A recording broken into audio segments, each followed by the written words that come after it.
नमस्कार दोस्तों, कैसे हैं आप लोग। उम्मीद है आप सभी अच्छे होंगे। 2024 का इलेक्शन याद कीजिए, उत्तर प्रदेश के नतीजे याद कीजिए।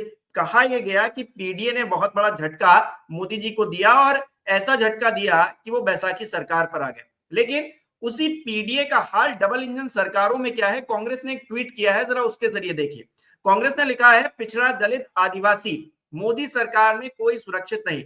एक पिछड़ा जो घटना हुई है मध्य प्रदेश के अंदर उसको परिलक्षित करती हुई, दूसरा दलित समाज का जो व्यक्ति था किस तरह से मार मार कर लिंचिंग कर दी गई उसके ऊपर वो दिखा रहा है, और तीसरा आदिवासी, किस तरह से पेशाब कांड हुआ था जिसकी यादें आज भी हमारे जहन में ताजा है। तो ये तमाम तस्वीर जो पीडीए समाज है उसको किस तरह से प्रभावित किया गया है, और डबल इंजन की सरकारें तमाम वादों और दावों के बीच में ये सब होते हुए कैसे देख रहे हैं, इस पर बातचीत करेंगे। संजय शर्मा जी हमारे साथ जुड़े हैं। संजय सर, बहुत बहुत स्वागत है आपका। सर, देश के अंदर हो क्या रहा है, उत्तर प्रदेश हो, मध्य प्रदेश हो, डबल इंजन की सरकारें चल रही हैं, जबकि पीडीए, पिछड़ा, दलित, अल्पसंख्यक सबसे ज्यादा परेशान है, सबसे ज्यादा त्रस्त है। वो पैर धो के पिलाने वाली बात हो, या फिर मूत्र विसर्जन किया जा रहा है वो बात हो, या फिर जिस तरह से मॉब लिंचिंग तक की जा रही है, तो देश के हालात डबल इंजन सरकार में तो और मतलब अच्छे होने चाहिए, लेकिन क्या हो रहा है। ये देखो हिमांशु, अलग अलग जगह से जो खबरें आ रही हैं वो बड़ा विचलित करने वाली हैं। और कोई भी समाज तब तक आगे नहीं बढ़ सकता, कोई भी देश आगे तक नहीं बढ़ सकता जब तक उसमें रहने वाले लोगों के बराबर के अधिकार ना दिए जाएं। दुर्भाग्य ये है कि मध्य प्रदेश में फिर एक ऐसी घटना सामने आई। बिहार में दलित उत्पीड़न के लगातार मामले बढ़ रहे हैं, उत्तर प्रदेश में बढ़ रहे हैं। एक चीज तो साफ है कि सरकार को कहीं ना कहीं दलितों की, पिछड़ों की चिंता नजर नहीं आ रही। और ये इस मायने में और देखा जा सकता है कि जस्टिस गवई के ऊपर जो जूता फेंकने की बात हुई, घटना हुई, उसके बाद कुछ ऐसे लोगों ने बहुत घृणित एक्स पर ट्विटर पे लिखा, जिसमें गवई साहब के गले में एक हांडी डांग दी गई थी, उनको जूता मारते हुए दिखाया गया था। और सरकार ने कहीं विरोध नहीं किया। पंजाब सरकार ने जरूर एफआईआर लॉन्च करी, लेकिन सरकार की तरफ से विरोध इसलिए नहीं हुआ क्योंकि इस तरह की नफरत फैलाने वाला व्यक्ति जब थाने में पकड़ा जाता है तो भारतीय जनता पार्टी का प्रवक्ता उसे छुड़ाने पहुंच जाता है। ये घटना साफ कर रही है कि कहीं ना कहीं सरकार के लोग इसमें शामिल थे। और ये सरकार को कहा जाता है कि ये बीजेपी की सरकार जो है वो ऊंची जातियों की सरकार है, वो ब्राह्मण, ठाकुर, बनिया इनकी सरकार है। लेकिन ये बड़ी सफाई के साथ पिछड़ों का, दलितों का खेल खेलते हैं। देखिए, इस बार तो चीजें साफ हो रही थी जब गवई साहब के ऊपर इतने भद्दे कमेंट करने वालों को बीजेपी के प्रवक्ता थाने से छुड़ा के ले जा रहे हैं। तो इसका मतलब साफ है कि सारी मानसिकता एक है, जो मनुवाद का समर्थन करती है, जो मनुस्मृति को मानती है, और जो पिछड़ों और दलितों का विरोध करती है। अब इसमें कोई कहीं शक मुझे तो नहीं रह गया हिमांशु। लेकिन प्रधानमंत्री मोदी हो, योगी आदित्यनाथ जी हो, या फिर तमाम और प्रदेशों के जो मुखिया हैं वो हो, लीडरशिप हो उनकी, तमाम हर जगह तो यही कहते हैं कि हम दलितों का सम्मान करते हैं, आदिवासियों का सम्मान करते हैं, उनके लिए देखिए योजनाएं ला रहे हैं, कोई भी भेदभाव उनमें नहीं किया जा रहा है। फिर इस तरह की जब तस्वीर निकलकर सामने आती है तो फिर हमको ये लगता है कि सरकार कोई काम ही नहीं कर रही है, क्योंकि ये एक मानसिकता दिखा रहा है, ये सिर्फ क्राइम नहीं रह गया है। जो चीजें 100 साल पहले होती थी, अगर वो आज इस राम राज्य में, कथित राम राज्य में हो रही है, तो फिर इस सरकार के होने के मायने क्या है, क्या समझे जाए। हिमांशु, तुम्हें याद होगा कि उत्तर प्रदेश के हाथरस में एक दलित लड़की के संग बदसलूकी हुई। अफसरों ने सीधा सीधा नकार दिया कि घटना झूठी है, एक तरह का भाव ये कर दिया कि घटना हुई नहीं, घटना झूठी है। बाद में पता चला कि जांच में की घटना सही थी और लड़की के संग इतनी बेरहमी हुई थी कि लड़की की मौत हो गई। और दुर्भाग्य देखो कि उस लड़की के शव को टायर डाल के, पेट मिट्टी का तेल डाल के फूंक दिया गया, घर वालों को नहीं दिया गया। दलित लड़की थी। तो ये मानसिकता बता रही है कि दलितों के लिए आज भी कहाँ कितना सम्मान बचा है। हरियाणा में एक सीनियर आईपीएस, एडीजी का अफसर, लेवल का अफसर, वो आत्महत्या कर लेता है जिसकी बीवी आईएएस है, क्योंकि उसको जाति के लिए कमेंट किए जा रहे हैं। आखिर क्यों इस सरकार में ऐसी घटनाएं लगातार बढ़ रही हैं? क्यों दलितों और पिछड़ों का सम्मान नहीं हो रहा है? जबकि हकीकत में वोट आपको उन्हीं के चाहिए। आप पिछड़ों के वोट पर सरकार बनाते हो, पिछड़ों के वोट पर सत्ता बनाते हो, और फिर बाद में पिछड़ों के संग ये व्यवहार करते हो। ये तो बहुत खराब बात है हिमांशु, और मुझे लगता है कि सरकारों का चरित्र यही हो गया है कि वो पिछड़े और दलितों के साथ इसी तरह का इंसाफ करते हैं, और हकीकत में इंसाफ नहीं करते, उनके संग बेइंसाफी करते हैं। अच्छा, ये कहीं ऐसा तो नहीं संदेश देने की कोशिश की जा रही है, जैसे योगी आदित्यनाथ सीधे तौर पे कह देते हैं कि ये तो 80-20 की लड़ाई है, यानी कि वो मुसलमानों को तो बिल्कुल निकाल के बाहर ही कर देते हैं। तो इसी तरीके से उन लोगों को भी जो उन्हें वोट नहीं करते हैं या फिर वो विपक्ष के ज्यादा करीब बताए जाते हैं, विपक्ष को ज्यादा सपोर्ट करते हैं क्योंकि विपक्ष उनकी बात सुनता है, उनके मुद्दे उठाता है, तो उनको एक संदेश दिया जा रहा है कि भाई आप हमारे साथ नहीं है तो हम आपकी नहीं सुनेंगे, आपके साथ जो कुछ भी हो रहा है होने देते हैं, उस पर हम कोई ना बहुत ज्यादा सख्त एक्शन लेंगे जिससे एक मिसाल कायम हो सके समाज के अंदर कि इन लोगों के साथ ऐसा नहीं होना चाहिए। तो क्या एक संदेश देने की राजनीतिक तौर पर कोशिश की जा रही है जो पीडीए समाज है उसको खास तौर पर?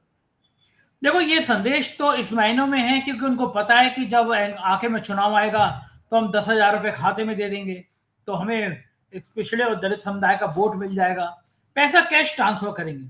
तो जरूरत क्या है कि हम इनके वाकई में काम करें, इनके दुख दर्द को दूर करें जिससे ऊंची जातियां हमसे नाराज हो जाएं।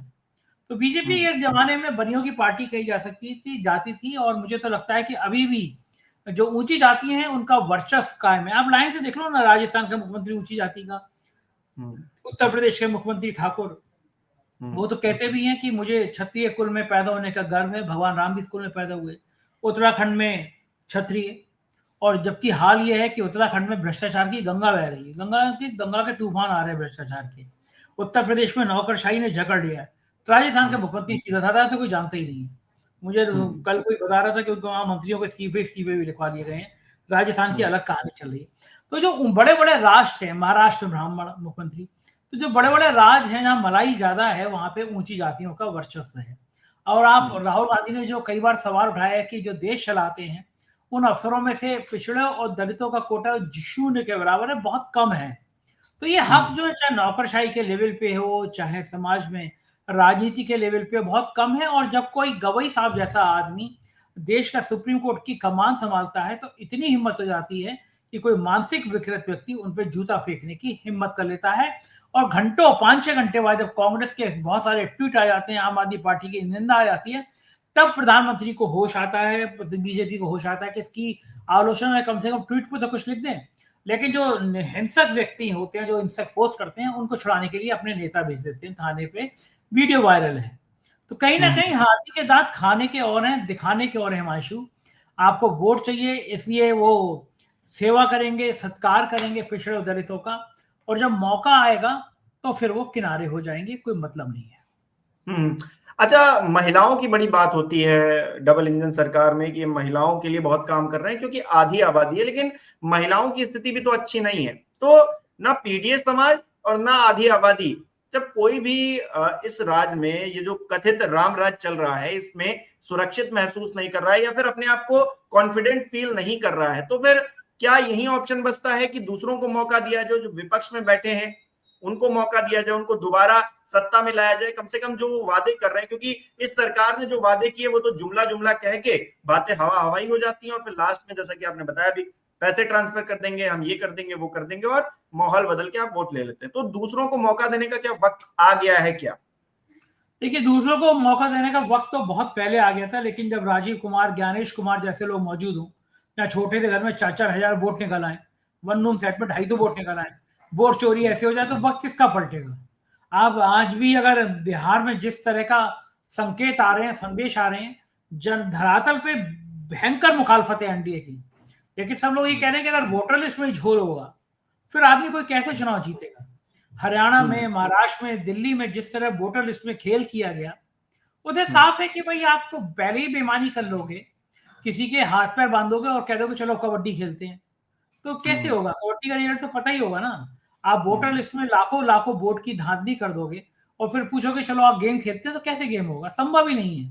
तो वही हालात कुछ कुछ बन रहे हैं। उन हालातों में कैसे ये लोग वोट चोरी को रोकेंगे, कैसे अपने वोट पड़वाएंगे, ये एक बड़ा विमर्श का बिंदु है, क्योंकि अब इसके बाद बंगाल में पूरी जोर लगाया जाएगा, बंगाल में ऐसी तरह वोट चोरी का खेल खेला जाएगा, तो सबकी निगाहें बिहार पे हैं, क्योंकि बिहार गया तो फिर प्रधानमंत्री की कुर्सी भी गई, ये बिल्कुल तय है। अच्छा, अभी हाल ही में मायावती जी ने बहुत बड़ी रैली की और उस रैली से संदेश ये निकला, मतलब बहुत सारे लोगों ने ये कहा कि बीजेपी की बी टीम जो है अब खुलकर मैदान में आ गई है, मायावती जी अब खुलकर बातें कर रही हैं। तो मायावती जी को खुलकर बात करनी पड़ रही है क्या? जो पीडीए का नारा दिया गया और जो 2024 के लोकसभा इलेक्शन में हाल हुए उसी का एक मतलब रिफ्लेक्शन है या फिर कुछ और है? देखो हिमांशु, अगर पहली बार प्रधानमंत्री को जो घमंड था ना उनका, अब की बार मोदी सरकार एक अकेला सब पर भारी, 56 इंच का सीना, इस तरह के जो डायलॉग बाजी थी उस पर लगाम केवल उत्तर प्रदेश में लगाई। उत्तर प्रदेश में अखिलेश यादव और राहुल गांधी की जोड़ी ने इतनी भयंकर पिटाई करी कि सारे सपने धराशायी हो गए, कि जो डायलॉग बोलते थे खत्म हो गए। तो जाहिर है कि उत्तर प्रदेश उनके लिए बड़ा नाजुक विषय है। तो उत्तर प्रदेश में वो ऐसी रणनीति बनाएंगे, ऐसे काम करेंगे कि किसी तरह से ये गठजोड़, ये सत्ता वापस मिल सके। तो उस तरह के कामों में वो, चूंकि पीडीए का नारा बहुत तेजी से अखिलेश यादव ने दे दिया है, तो बहन जी को भी एक्टिव किया गया, क्योंकि दलित वोट जो थे वो समाजवादी पार्टी और कांग्रेस में जाते हुए नजर आ रहे थे। लेकिन अफसोस ये है कि बहन जी ने बड़ी मेहनत करी, भीड़ जुटाई, और सबके सब कहने लगे कि भीड़ तो सरकार के इशारे पे आई है। और हकीकत भी थी कि इतने संसाधन कहाँ से आए मैडम के पास, और इतनी भीड़ है तो वोट में कन्वर्ट क्यों नहीं हो पाती, सीट क्यों नहीं मिल पाती। तो मायावती की मजबूरी है कि अब गली गली में, मोहल्ले में लोग कहने लगे कि अरे मायावती तो वही करेंगी जो बीजेपी चाहती है। कभी कभी ना आपका परसेप्शन होता है कि आप जनता के बीच में आपकी इमेज बन कैसे रही है। तो मैं कहूँगा कि मायावती की इमेज अब इस तरह बन गई है, वो कुछ भी करें उनको लगता है कि ये लोग बीजेपी की बीडी में, बीजेपी के इशारे पे बीजेपी को जिताने के लिए कुछ करेंगे, जैसा ओबीसी को लेकर लगता है। सच्चाई हो या ना हो, लेकिन आम धारणा में लोग कहते हैं ये बात का। चलिए, बहुत बहुत शुक्रिया सर तमाम बातचीत के लिए, हमारे साथ जुड़ने के लिए बहुत बहुत धन्यवाद। तो दोस्तों, आप इस पीडीए पर हो रहे हमले को किस तरह से देख रहे हैं, विपक्ष की भूमिका को किस तरह से देख रहे हैं, और सत्ता पक्ष जिस तरह से इन घटनाओं को होते हुए देख रहा है, वो आपके लिए क्या है, किस तरह से है? अपनी राय हमें कमेंट बॉक्स में जरूर बताइए। इस वीडियो को लाइक करना, शेयर करना मत भूलिएगा। हमारे चैनल को सब्सक्राइब नहीं किया तो वो भी जरूर कीजिएगा।